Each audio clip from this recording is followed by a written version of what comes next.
Good afternoon, Robin. Thanks for meeting me today over here on Louis the 14th. Thanks, David. You know, I wanted to introduce everybody to you. I know we've been in business together, I'd say over 10 years now. Yes, that's correct. We've had a lot of fun, a lot of learning experiences along the way. Yes, but successful also. This is true. And you know, that's about life. It's all about a learning curve and what can we learn and take on to our next job and our next, it's all about the relationship, right? I think that's really the key. How do we enjoy life and do what we love? And I know you love this just as much as I do, or else we wouldn't be doing it today. That's right. Through everything we've been through and, you know, through supply chain issues and permitting department issues. If you wouldn't mind just to take a second and just tell me what you do and what you love to do. Sure. I started in the business buying properties, mostly renovating. And then it grew into doing from scratch homes. And so I kind of do a mix now, but I just love what I do. I love seeing this vision come to life. I love with all the people that I get to work with, from architects to real estate agents to concrete suppliers, all the way. Everything, I just like this process. I'd say that you have a master's degree in communication. I think that would probably be the good way to put it, wouldn't it? You learn to deal with a lot of different personalities, for sure. Exactly. It's a lot more than a text message, wouldn't you say? I would say so. I think the new people getting into business would have to probably learn how to turn off the phone and turn on some additional skill sets in order to be successful. Is that a fair statement? I think that's pretty fair, yes. Yes. And So, as a woman in this business, you definitely need some personnel skills. why is that? You mentioned as a woman. Tell me more about that. Well, everyone thinks that I'm not what I am, which is a residential contractor. I'm licensed. I build that's what I do, build. But when you look at me, people assume I'm something else, a designer, an architect, anything else.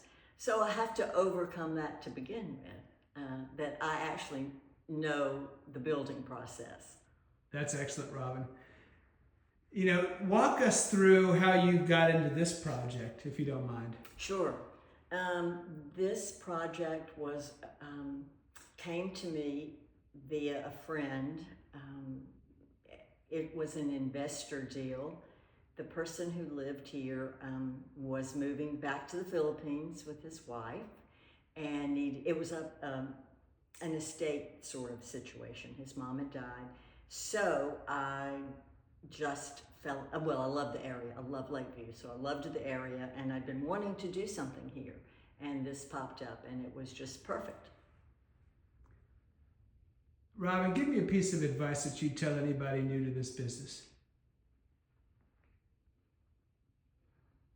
Be careful, I like that. but have fun. You'll need to take some risk, but measure those risks. So let me ask you, how has this business taught you how to think bigger? Well, because I'm so detail oriented, I look at cabinet pulls and little bitty tiny things. It's really hard for me to think big picture when you're every day making little bitty small decisions. So what I've had to do is get away from some of that and think about the overall picture.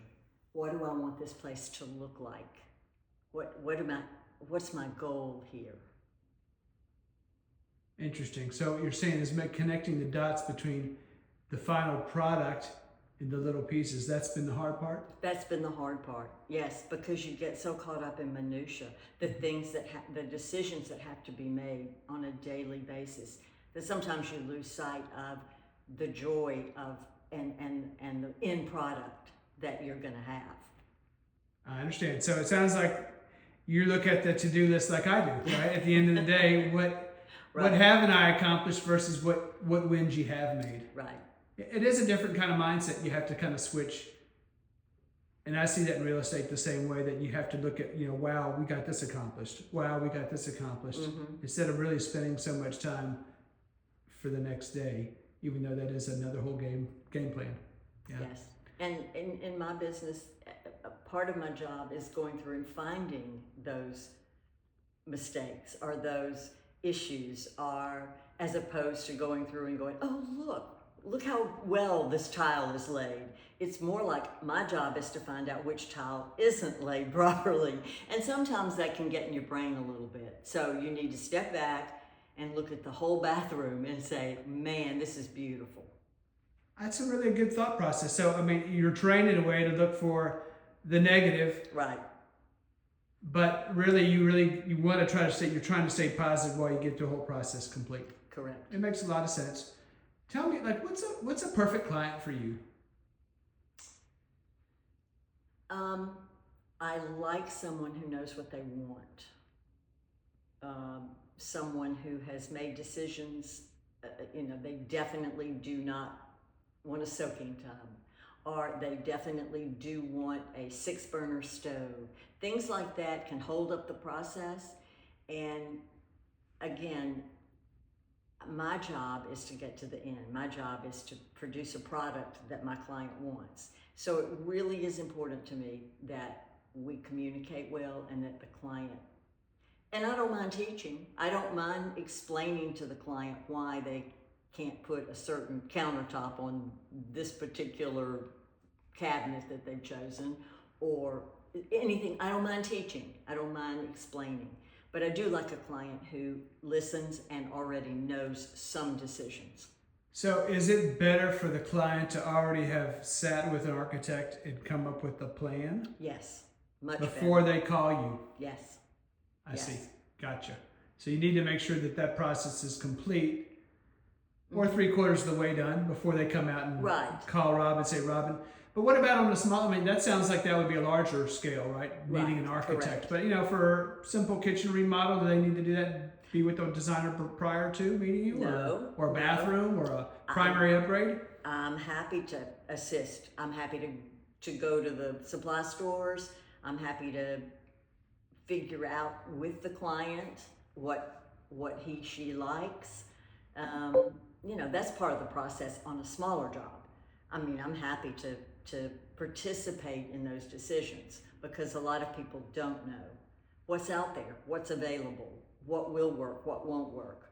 So, on a smaller job, we can work together. Do you see a lot of people, Robin, today opting into renovating their home instead of trying to buy a new home? I do. I see a lot of people.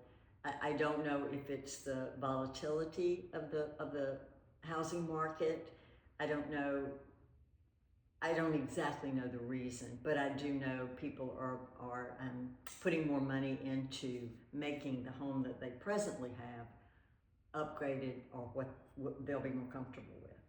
I see. So they're putting more money into their existing home instead of selling and buying. And that partly could be that they've been in the home, either it might be paid off or they have a low interest rate in the 3s. That's hard to get them to sell and get a home with a 6% interest rate. I could see that could be a challenge for some people. Yes. Yeah. Especially with a growing family, but they want to make sure the home is in a well-maintained shape. Mm-hmm. Right. Is there any other advice you'd give to somebody on that process of thinking about hiring a contractor?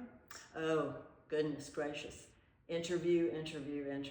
Talk, ask questions, a million questions. Any questions, every question's important from the client's point of view. And I don't mind ever people asking for references or as much time as they want to spend asking questions, because it's so much better to get all of that out of the way. Get all your questions or your concerns dealt with before we do anything. So that basically you'll have a cleaner contract is what it sounds like. Yes. There's no ambiguity. It's all written out. Yes. It makes the process run a lot smoother. It does. It does. Not that you won't have questions along the way, of course, or Right. changes along the way. But you mentioned interviewing. Well, I call it interviewing, right? Several different contractors. I mean, don't you think that interviewing maybe 3 would be plenty? Oh, yes, I don't, and Okay. And I'm not trying to put words in your mouth. I'm just trying to get a handle on I'm like not. what's a realistic. I actually think 2 would probably give you a really good Right. idea. But Okay. if you, if a third could be a deal breaker. So Right. the one that says, that makes you move forward. Well, and I think the reality is, I think I deal with contractors on a daily basis. Yeah, you can get the cheapest contractor in the world you want. But it's always that. I mean, it's a lot of times it's really not about the price. I think it's more about the service, that we provide and what the expectation is with the client. And it's I think for some it's not the end journey.